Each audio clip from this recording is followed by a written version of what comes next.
الرحمن الرحیم وَإِذَا مَرِضْتُ فَهُوَ يَشْفِينِ صدق اللہ العظیم۔ جیسا کہ آپ حضرات کو اس بات کا علم ہے کہ وفاق المدارس العربیہ پاکستان کے مجلس عاملہ کے رکن اور ملک پاکستان کی عظیم دینی درسگاہ جامعہ خالد بن ولید بہاری کے شیخ الحدیث و مہتمم اور میرے والد محترم حضرت مولانا ظفر احمد قاسم صاحب دامت برکاتہم العالیہ چند ماہ سے علیل ہیں۔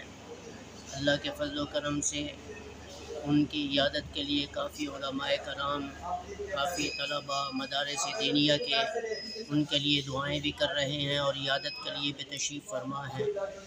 میں اس وقت جو ویڈیو یہاں اپلوڈ کر رہا ہوں یہ کوئی مدرسہ نہیں ہے، یہ کوئی گھر نہیں ہے، بلکہ پنجاب کے بہت ہی مشہور و معروف ترین ہسپتالوں میں سے ایک ہسپتال میڈی کیئر ہے۔ یہاں پر میں موجود ہوں اور اپنے والد محترم کی عیادت کے لیے یہاں بیٹھا ہوں۔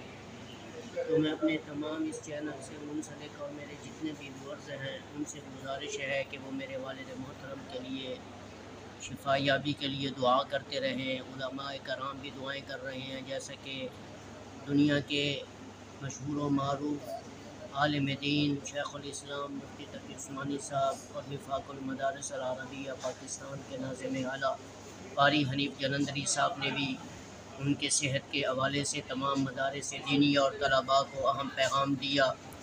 تو آپ حضرات سے گزارش ہے کہ میرے والد محترم کے لیے دعا فرمائے، اللہ ان کو جلد از جلد صحت کاملہ عاجلہ مستمرہ دائمہ عطا فرمائے۔ السلام علیکم ورحمۃ اللہ وبرکاتہ۔